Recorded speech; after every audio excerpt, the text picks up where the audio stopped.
With the increased attention on Bitcoin, it's no surprise that the grifters and scammers are going to take advantage of this opportunity and start trying to grift on Bitcoin. What am I talking about? I'm talking about Bitcoin layer 2s. Be careful, they're not all the same. Welcome back, everyone. You can't even take a minute, and the grifters are already back trying to make sure that you're paying attention to their crappy project and their ridiculous tokens. All right, now there is truly layer 2 to Bitcoin, but you need to be careful because a lot of this stuff, okay, is just complete garbage, and it's just a way to grift you out of your Bitcoin and into holding some random shitcoin. Okay, let's dive into it. Here's an article out of Crypto News. Bitcoin's layer 2 ecosystem is booming as fourth halving approaches. That's right. Okay, so clearly this is an article that is setting up to sell us something, obviously. Many crypto experts rightly revere Bitcoin as the world's most valuable blockchain until relatively recently it could not be described as scalable. So right away, right, you're painting a problem. And again, Bitcoin is all about trade-offs. You know, nobody's saying that it's perfect, but the specific framing of this article is to get you, get me, get us into the mindset, right, that there is a solution to a big Bitcoin problem. Now, tell me about this solution. Anyways, the ability to process just 7 transactions per second compared to 24,000 for Visa. So again, here we go. The incorrect comparison, right? Bitcoin's base layer, right? Layer 1 to Visa's layer 3 or layer 4, because Visa isn't a base layer. Visa isn't money. Visa is a transaction network. That is all. There is no underlying asset that Visa actually owns there. Anyways, let's continue. Its lack of support for smart contracts, spoiler alert, Bitcoin itself at the base layer, that is a smart contract. Okay, anyways, saw it play second fiddle in the DeFi arms race. Nope, no it didn't, because Bitcoin doesn't want, we just don't need a whole bunch of rug pulling bullshit. But again, this article, the framing of this article is to sell you something, okay? Get us ready to buy the bullshit that they want to pitch us. Played second fiddle in the DeFi arms race as a close competitor to Ethereum, became the home of financial dApps and NFTs. It's so strange. If it became the home, why are you trying to sell me this on Bitcoin? I thought it was all amazing on Ethereum. The auxiliary networks that have anchored to Bitcoin have attracted developers, investors, and NFT collectors en masse, bringing things like smart contract functionality and non-fungible tokens to the proof of work chain. All right, more spoiler alerts and debunking. So, like I just said, Bitcoin already had smart contracts. That's not the question here, number one. Number two, NFTs, or in other words, JPEGs that you don't own, that you parade around as art.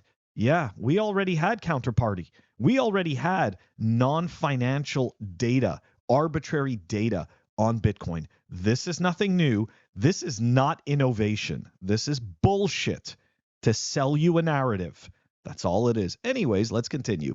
They've also prompted a renaissance of so-called builder culture. I love the builder culture, right? Because nobody's been building anything in around Bitcoin. So again, it's the framing, right? So the framing is that, see, this crap, we're not going to tell you is worthless. We're not going to tell you is useless.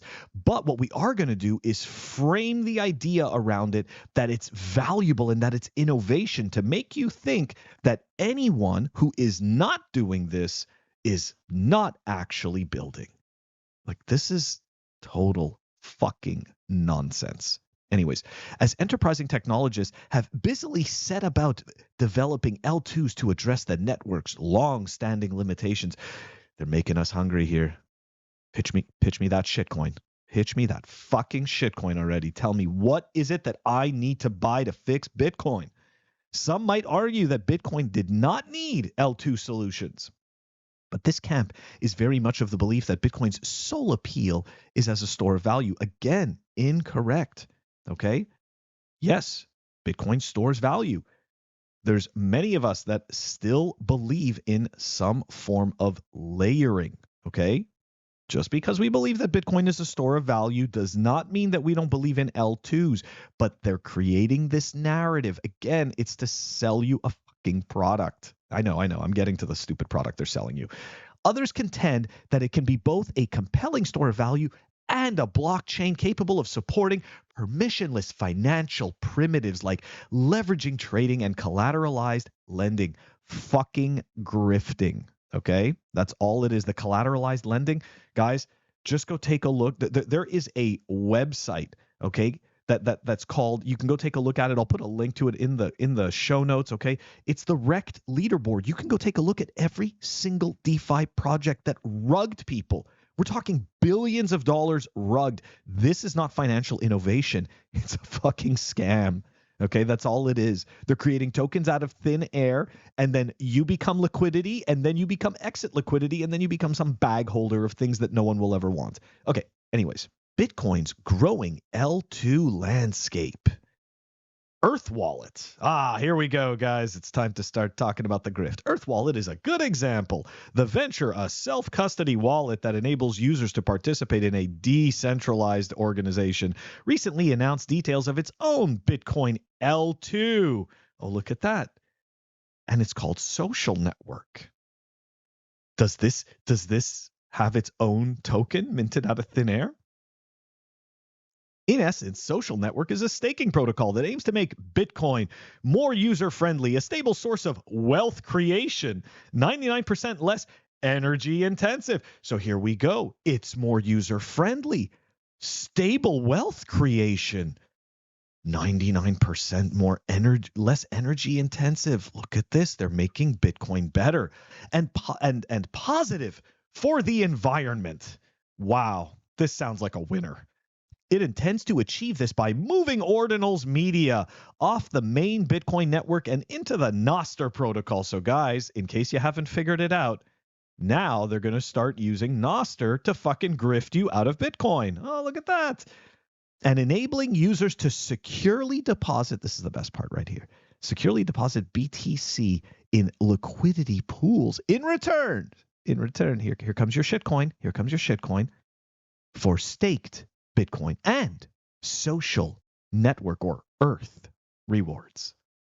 It's such a fucking grift. I honestly, and you know what, guys? Like I'll just toot the Pleb Underground horn. We're probably the first people to tell you about this crap all the time. I was warning people about the AI bullshit tokens months before they started getting marketed. Okay, so like this is just utter fucking nonsense, and we are going to watch it blow up spectacularly. And if you self-custody your own Bitcoin, you get to laugh along with me. Stacks protocol. Whoa, Stacks. Well, that's a shit coin from the last cycle. We'll take a look at Stacks in a second. Stacks protocol is another L2 on the march. This open source protocol enables smart contracts and dApps to use Bitcoin as a base layer, and its native tokens has been one of the market's biggest recent winners, outperforming BTC and posting 400% gains since last October. Well, we're going to take a look at those in a second. Let's go take a look at Stacks. Shout out to a fellow Bitcoiner here, Ben Prentice, Mr. Cool BP. I've known him for a while. Anyways, Stacks is a 72% pre-mined ICO sold as a Reg S security and distributed to founders. Munib, who's the creator, right? He personally took 6.6% of the tokens, over 150 million today. And that's right, guys. Stacks is just some fucking shitcoin, okay, that's pegged to Bitcoin. And essentially, Munib and his team use Bitcoin as a way to grift people into their affinity scam. Say hello to Stacks, okay, right? 400%.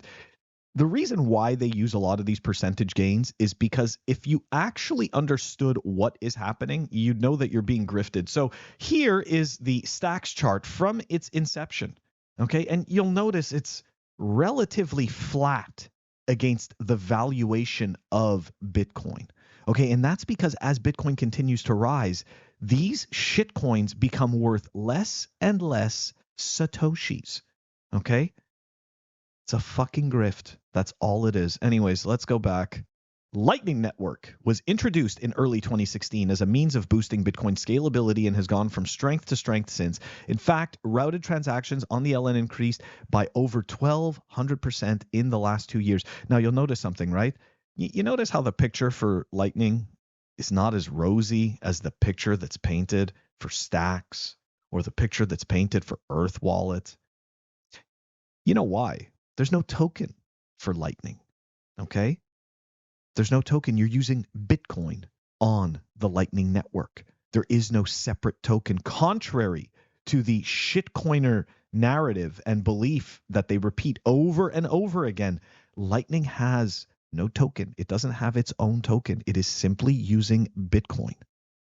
That's all it is.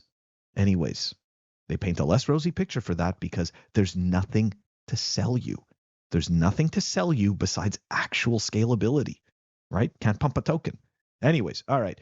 With the total value locked in Bitcoin-based DeFi protocols having recently blown past $2 billion, up from $300 million at the turn of the year, the L2 trend shows no signs of slowing down. For Bitcoiners, it means the network to which they've pledged fealty is well on the way to competing with Ethereum for app dominance. Okay.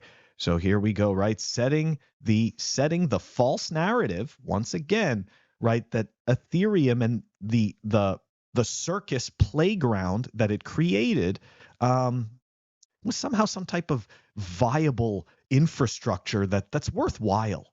Creating a whole bunch of tokens out of nothing and then marketing people in order to get them to provide you liquidity so that you can kind of create some ridiculous form of a automated Ponzi scheme like that's not innovation. Now, look, there's the other side of this, right? People could also argue and say, well, look, if the scams don't come, then it kind of doesn't mean that it's not legitimate, right? And I can understand that because in every single ecosystem, you have absolute grifts, right? And you have grifts that are quote unquote legitimized by the system. For example, casinos, right? Casinos in real life are a grift, right? Like the house statistically always wins.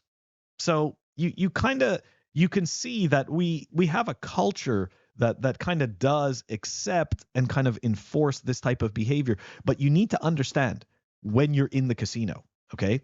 And the thing is this, a lot of these marketers blur the lines between the real asset like Bitcoin, okay, and these affinity scam vapor tokens that they create out of thin air to power the casinos that they build. It's absolute garbage, guys. These L2s, it's a scam. It's just a scam to take your Bitcoin and give you some shitcoin. Okay, go and Google it. Go look up how much it costs to mint one of these shitcoins, how to create one out of thin air. It really doesn't cost that much. Okay? And that's what these people are doing. And they're parading around as innovators and product developers and all this stuff. All of this, right? All of this is to take as much Bitcoin from you as possible. Don't fall for this shit. Guys, as of right now, the only real L2 that actually exists on Bitcoin is Lightning. Some other people would argue that Liquid, right, as a side chain is an L2 as well. Okay, that's probably a little bit even more valid than any of these shitcoins, but either way, to me, look, L2s they should not need a separate token, right? For example, in the real world, whether I'm using the Visa network or I'm paying in cash, it's still the same currency, right? It's just a different network. It's still USD. It doesn't all of a sudden I'm using Visa and I'm paying in Visa token. Don't fall for this, okay? This is stupid nonsense. Anyways, guys, that is the clip for today. Like, subscribe. I'm going to catch you all next week.